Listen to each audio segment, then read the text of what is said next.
Unified 911, anong matutulong namin sa'yo? Anya ti maitulong mi ken kapo. Anong may tatabang ko sa Unsay imo? akong ikatabang nimo? Ngini makadabang na misal ka no. Sa anumang wika o dialekto, may tulong na darating sa iyo.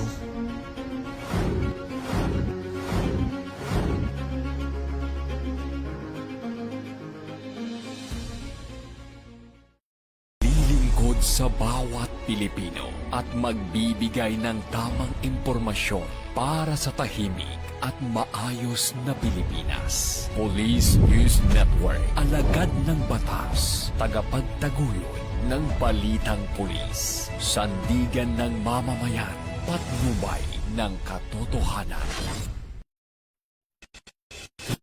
Kampo Krame, maghahatid ng pinakahuling kaganapan at nagbabagang balita. Ito ang PNN Police News Network. At ngayon, ang inyong mga tagapagbalita. Ngayong hapon, Bagong Pilipinas. Kami ang inyong alagad ng batas, tagataguyod ng balitang pulis, Patrolman Julius Sam Acad. At ako naman si Alina Joy Sandoval.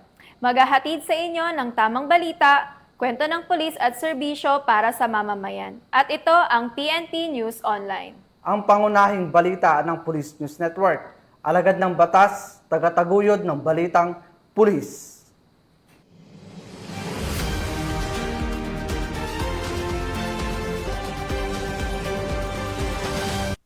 Narito ang balitang dapat nyong abangan.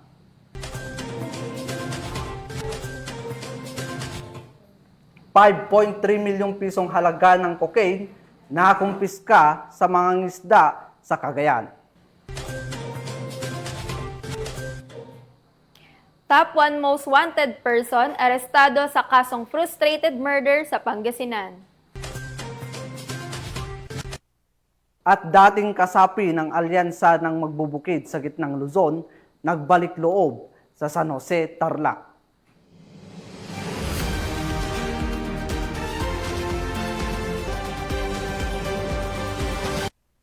Narito ang balitang hatid ng ating PNN correspondents mula sa iba't ibang panig ng bansa.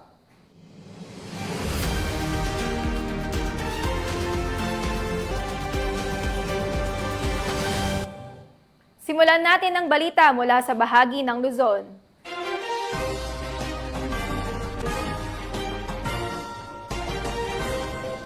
Nasamsam ng mga otoridad ang tinatayang 5.3 milyong halaga ng cocaine mula sa isang mangingisda sa bayan ng Claveria, Cagayan.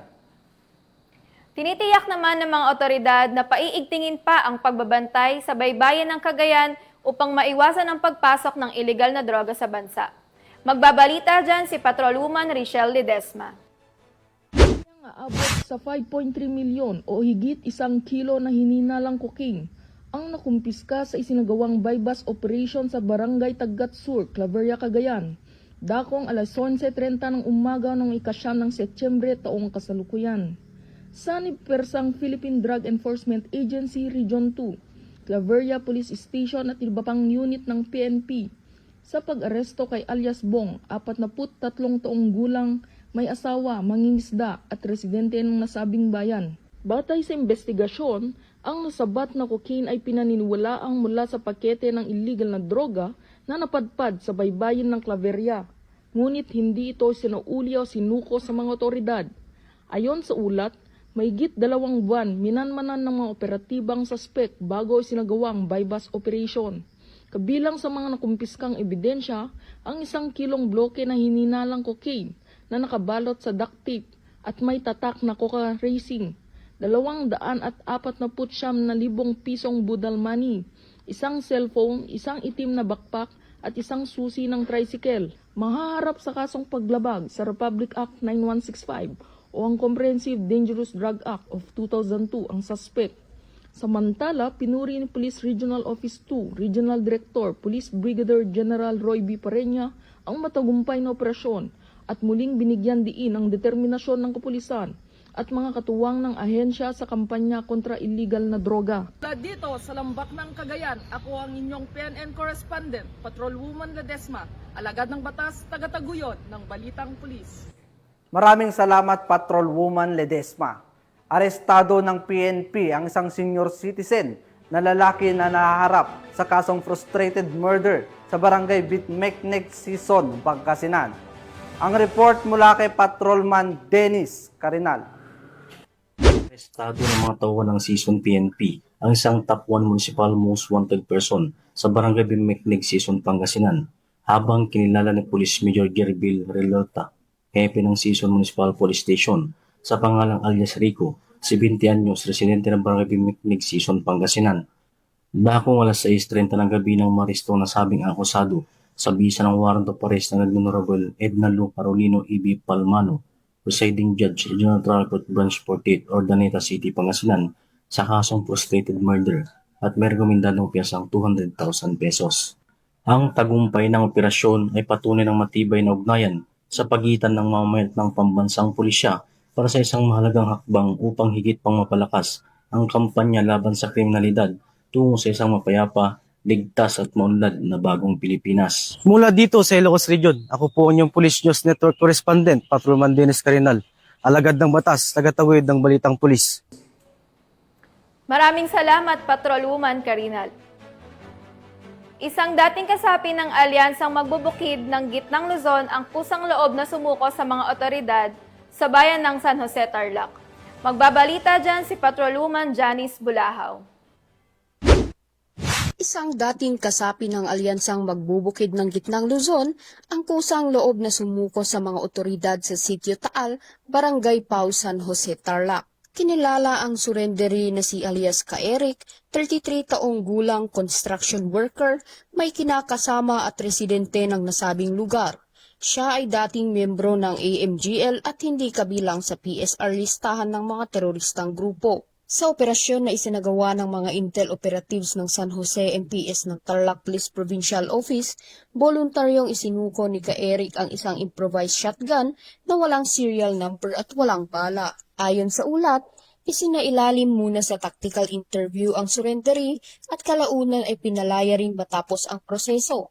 Samantala, ang isinupong baril ay nasa kustodiya na ngayon ng San Jose MPS para sa tamang disposisyon. Pinuri ni Police Brigadier General Ponce Rogelio I. Peñones Jr., Regional Director ng Police Regional Office 3, ang naging hakbang ng surrendery at tiniyak na patuloy ang kanilang operasyon upang mahikayat ang iba pang dating kasapi ng rebeldeng grupo na magbalik loob sa pamahalaan.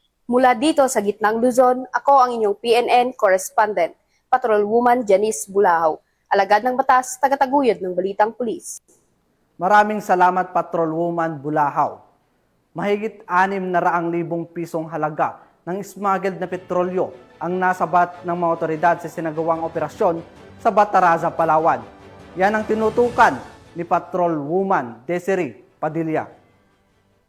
Tagumpay na nasabat ng mga otoridad ang tinatayang 600,000 pisong halaga ng smuggled na produktong petrolyo sa kinasang anti-smuggling operation sa karagatang sakop ng Barangay Bono-Bono, Bataraza, Palawan noong 8 ng Setyembre taong kasalukuyan. Sa operasyon na pinangunahan ng 2nd Special Operations Unit, Maritime Group Balabac Special Boat Crew, Rio Tuba Maritime Law Enforcement Team, naaresto ang 2 suspect na nakilala sa alias na Al, 25 taong gulang, boat crew, at Alan, 29 na taong gulang. Nahuli umano ang mga ito sa aktong pagdadala at pagbabiyahe ng mga produktong petrolyong diesel na walang kaukulang permit mula sa mga kinauukulang ahensya. Ayon sa ulat, na-recover mula sa mga suspect ang 200 container ng diesel na may halagang aabot sa 600,000 pesos at isang bangkang demotor na tinatayang nagkakahalaga ng 300,000 pesos. Dahil dito, sila ay posibleng maharap sa kasong paglabag sa Republic Act 10863 o Customs Modernization and Tariff Act at Presidential Decree 1865. Ang mga naarestong individual at mga nakumpiskang ebidensya ay dinila sa Balabac Special Boat Crew, Brooks Point Annex para sa kaukulang dokumentasyon at proseso. Isa sa gawa rin ng inventaryo ng mga nakumpiskang produkto sa harap ng mga kinatawan ng Bureau of Customs Palawan. Patuloy namang pinaigting ng PNP Maritime Group ang kanilang kampanya laban sa smuggling at iba pang illegal na aktibidad sa karagatan upang mapanatili ang seguridad at kaayusan sa bansa. Alinsunod na rin sa 7-point agenda ni Acting CPNP Lieutenant General Jose Melencio Nartates Jr. na nakatuon sa pagpapahusay ng operasyon, pagpapatibay ng kampanya kontra kriminalidad, pangangalaga sa kapakanan ng mga pulis, maayos na paggamit ng resources, risk management, at pagpapanumbalik ng tiwala ng publiko sa PNP. Mula dito sa Home of the Police Eco Warriors, Calapan City, Oriental, Mindoro, ako ang inyong PNN correspondent, Patrolwoman Desiree Padilla, alagad ng batas, tagataguyod ng balitang pulis. Maraming salamat, Patrolwoman Padilla. Nagsagawa ng send-off ceremony ang Police Regional Office 5 bilang bahagi ng kanilang seguridad at kahandaan para sa Peña Francia Festival 2025 sa Naga City. Magbabalita, Police Corporal Doxy Charis Casasos. Police Officer General Nestor C. Babagay Jr., Regional Director ng Police Regional Office 5, ang send-off ceremony ng mga camp-based personnel na ide-deploy para matiyak ang kaligtasan at seguridad ng publiko sa panahon ng Peña Francia Festival 2025. Ang seremonya ay ginanap ngayong araw, Setyembre 11, taong kasalukuyan sa Police Regional Office 5 Grandstand Camp, Brigadier General Simon A. Ola, Legazpi City. May kabuoang 520 na tauhan mula sa Regional Headquarters, Regional Mobile Force Battalion 5, Regional Intelligence Division, Regional Headquarters Support Unit at Regional Support Units ang magpapalaki sa mga tanggapan ng pulisya sa lungsod at probinsya sa isang linggong pagdiriwang.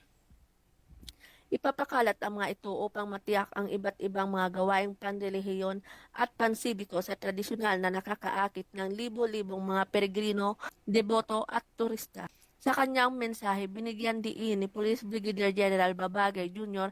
ang kahalagahan ng profesionalismo, koordinasyon at pagkakaisa sa pagsasagawa ng kanilang mga tungkulin sa isa sa pinakamalaking pagtitipon sa relihiyon sa rehiyon ng Bicol.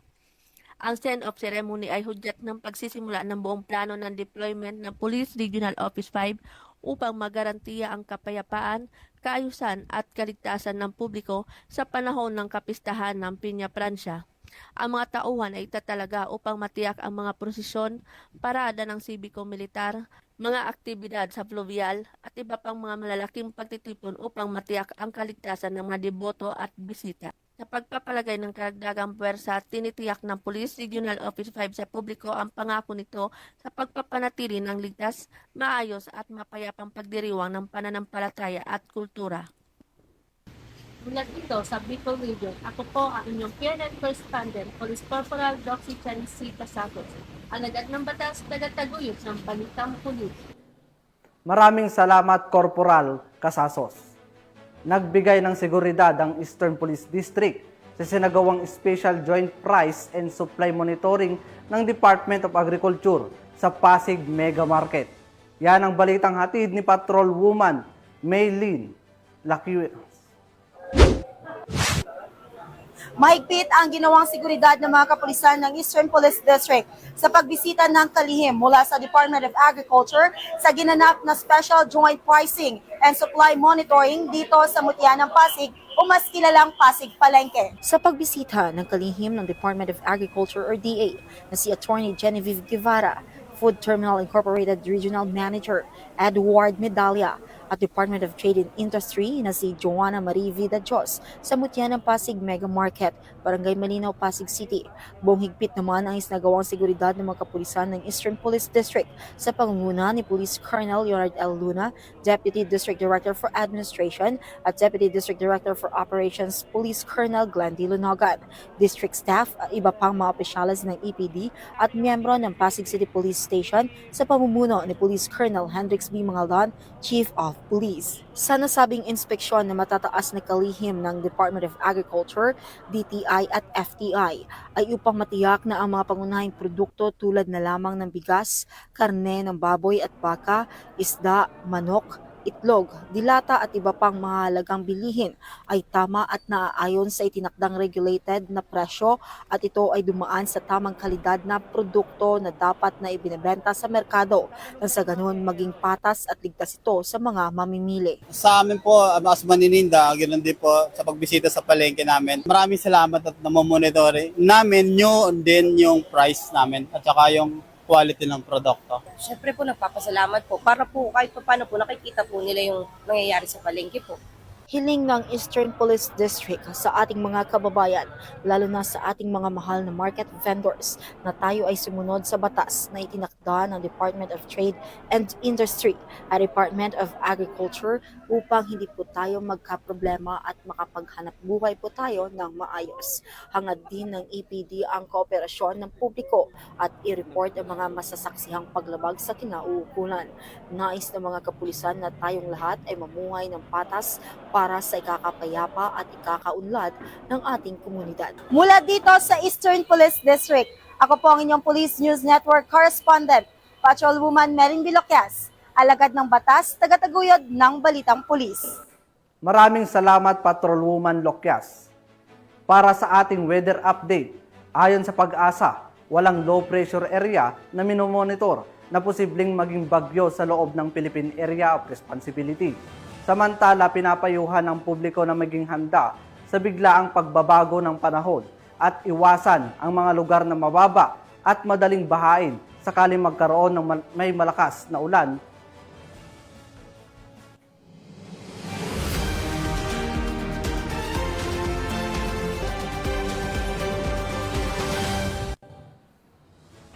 Tunghayan naman natin ang balita mula sa Visayas.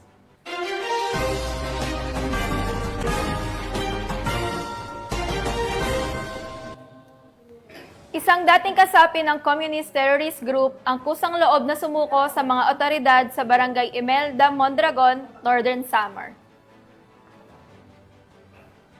Nananawagan ang kapulisan at lokal na pamahalaan sa iba pang natitirang kasapi ng CTG na sundan ang kanyang yapak at piliin ang landas ng kapayapaan.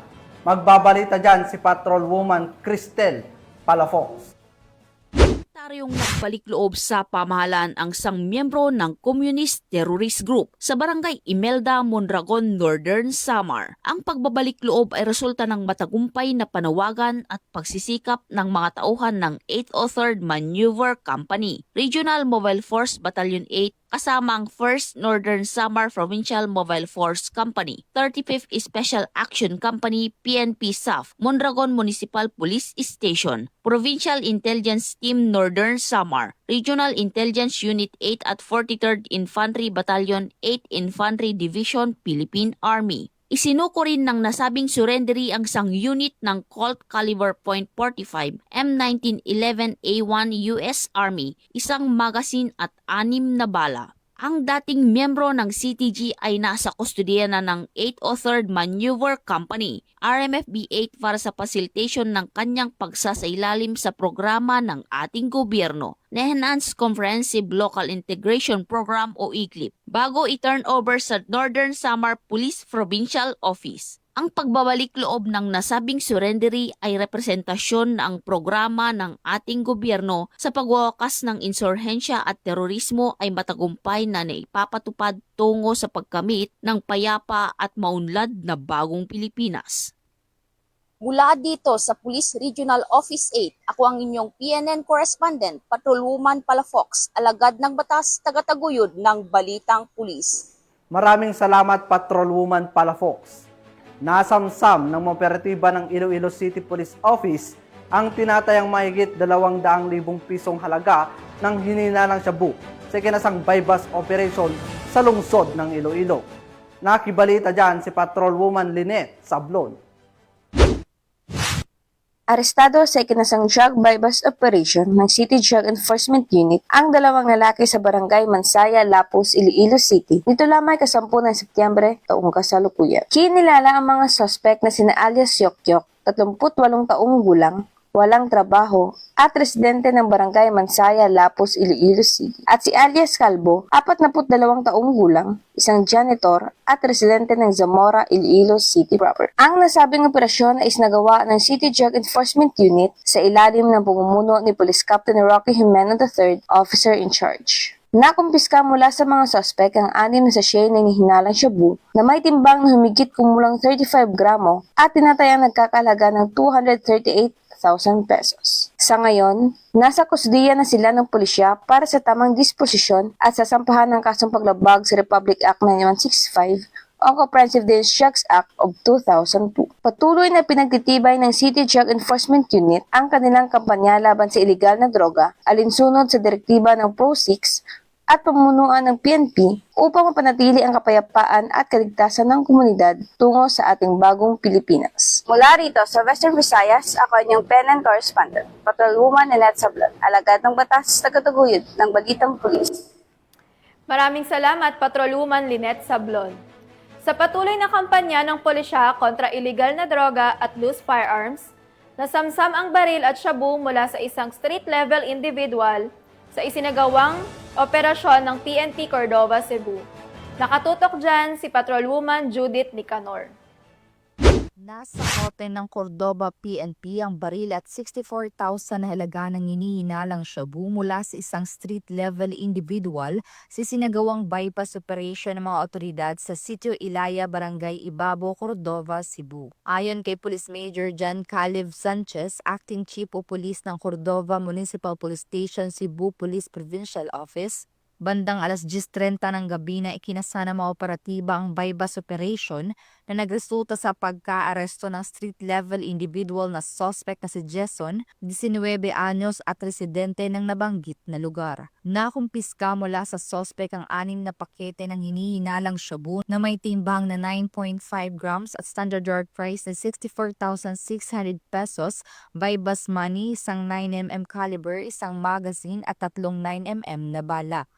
Kasulukuyang nakapiit sa Cordova MPS ang sospek at kasong paglabag sa Section 5 at 11, Article 2 na Republic Act 9165 o Comprehensive Dangerous Drugs Act of 2002 ang kakaharapin nito. Magandang hapon sa inyong lahat. Ako po si Police Major John Caleb D. Sanchez, pansamantalang hepe ng pulisya ng Cordova MPS. Sa ilalim ng pangangasiwa ni Police Colonel Abubakar Undang Mangilin Jr., ang aming Provincial Director, Cebu Provincial Police Office. Ipinapaabot po namin sa publiko na isang kilalang personalidad na sangkot sa droga ang matagumpay na naaresto sa isinagawang bypass operation ng ating kapulisan dito sa Cordova. Ang matagumpay na operasyon na ito ay patunay ng tuloy-tuloy na pagsusumikap ng Cordova Municipal Police Station sa pangunguna sa laban kontra iligal na droga. Subalit, hindi ito magiging posible kung wala ang suporta at kooperasyon ng mamamayan. Ako po ay nananawagan sa lahat na patuloy tayong magtulungan upang mapigilan at tuluyang masugpo ang pagkalat ng iligal na droga sa ating komunidad. Maging mapagmatsyag at agad na i-report sa kapulisan ng anumang kahinahinalang aktibidad na may kaugnayan sa iligal na droga. Ang inyong kooperasyon ang pinakamahalagang sandata para sa isang malusog, mapayapa at ligtas na Cordova. Ito ay hindi lamang laban ng kapulisan, kundi laban nating lahat. Patuloy ang pagsusumikap ng Cordova PNP na labanan ng problema sa iligal na droga bilang bahagi ng kampanya para sa isang mapayapa at ligtas na komunidad sa ilalim ng bagong Pilipinas. Mula dito sa Central Visayas, ako yung Police News Network Correspondent, Patrolwoman Judith Nicanor, alagad ng batas, tagataguyod ng Balitang Pulis. Maraming salamat, Patrolwoman Nicanor. Narito naman ang mga balita mula sa bahagi ng Mindanao.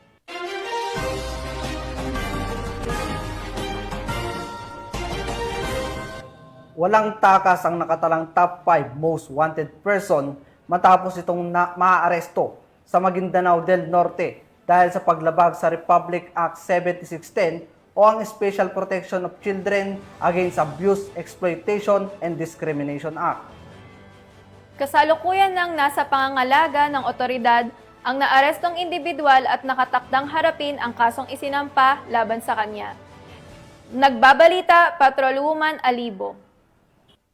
Estado ang isang babaeng tinaguri ang top 5 most wanted person sa kasong paglabag sa Republic Act 7610 o Special Protection of Children Against Abuse, Exploitation and Discrimination Act sa isinagawang operasyon ng UP-MPS sa Barangay Mirab, UP, Maguindanao del Norte.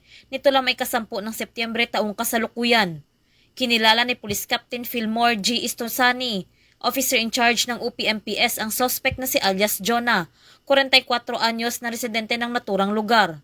Matagumpay na naisagawa ang operasyon ng pinagsanib puwersa ng UP-MPS, Maguindanao del Norte PPO at 1st Provincial Mobile Force Company 1st Platoon matapos ihain ang warrant of arrest sa suspect para sa paglabag sa Section 10 ng RA 7610 na inisyo ni Honorable Isnaira A. Ibrahim, presiding judge ng RTC Branch 13, 12 Judicial Region, Cotabato City, noong 3 ng Setyembre taong kasalukuyan na may nirekomendang piyansang 120,000 pesos. Ang naarestong suspect ay nasa kustodiya na ng UP-MPS para sa dokumentasyon, booking, procedure at kaukulang disposisyon. Ang ating kapulisan ay patuloy na maglulunsad ng mga operasyon para mahuli ang mga taong may pananagutan sa batas upang mabigyan ng hustisya ang mga naging biktima at higit sa lahat mapanatili ang kaayusan at kaligtasan ng ating komunidad tungo sa minimithi natin na bagong Pilipinas. Mula rito sa Riyon ng Bangsamoro, ako ang inyong PNN correspondent, Patrolwoman Judy Ann Alibo, alagad ng batas, tagataguyod ng Balitang Pulis. Maraming salamat, Patrolwoman Alibo. Matagumpay na nakumpiska ng pulisya ang mahigit 200,000 pisong halaga ng hininalang shabu sa kinasang bypass operation sa Tagoloan, Misamis Oriental. Patrolwoman Reyna Celestine Sendrijas sa balita.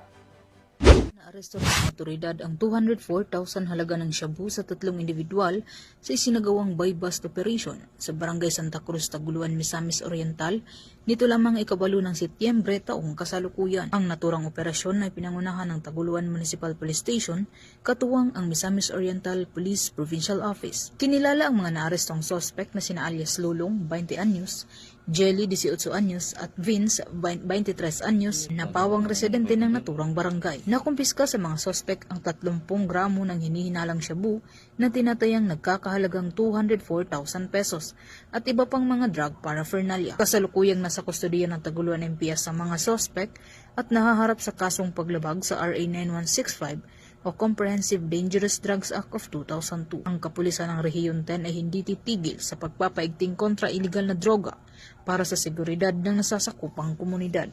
Mula dito sa Camp Capistrano sa Cagayan de Oro City, ako yung Police News Network Correspondent, Patrolwoman Reyna Celestine Sendrijas, alagad ng batas, tagataguyod ng Balitang Pulis. Maraming salamat, Patrolwoman Sendrijas.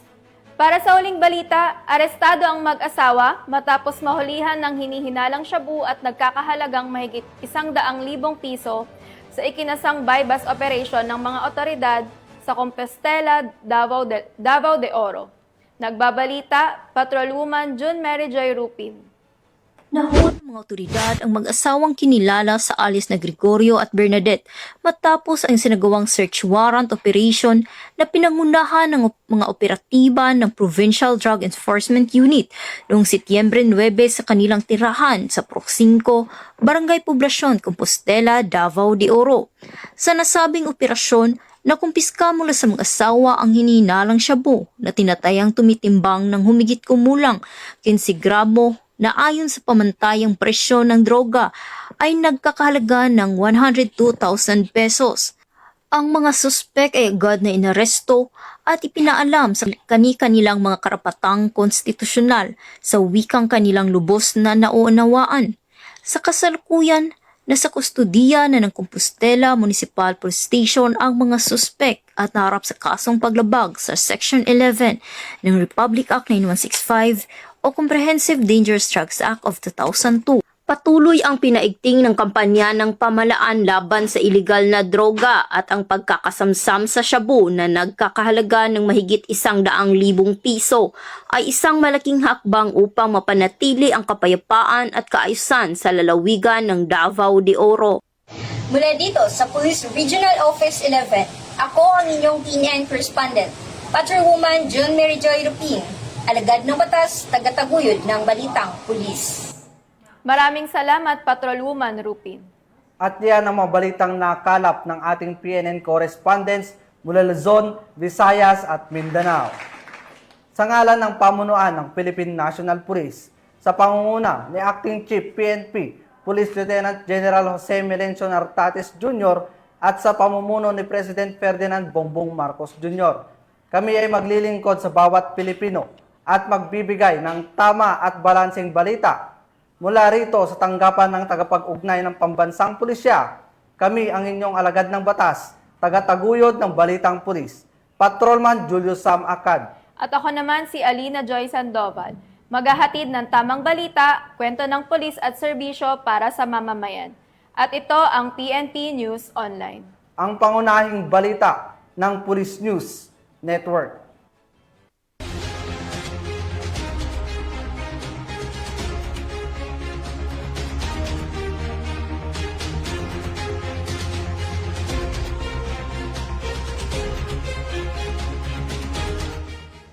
Police News Network, alagad ng batas, tagapagtaguyod ng balitang pulis.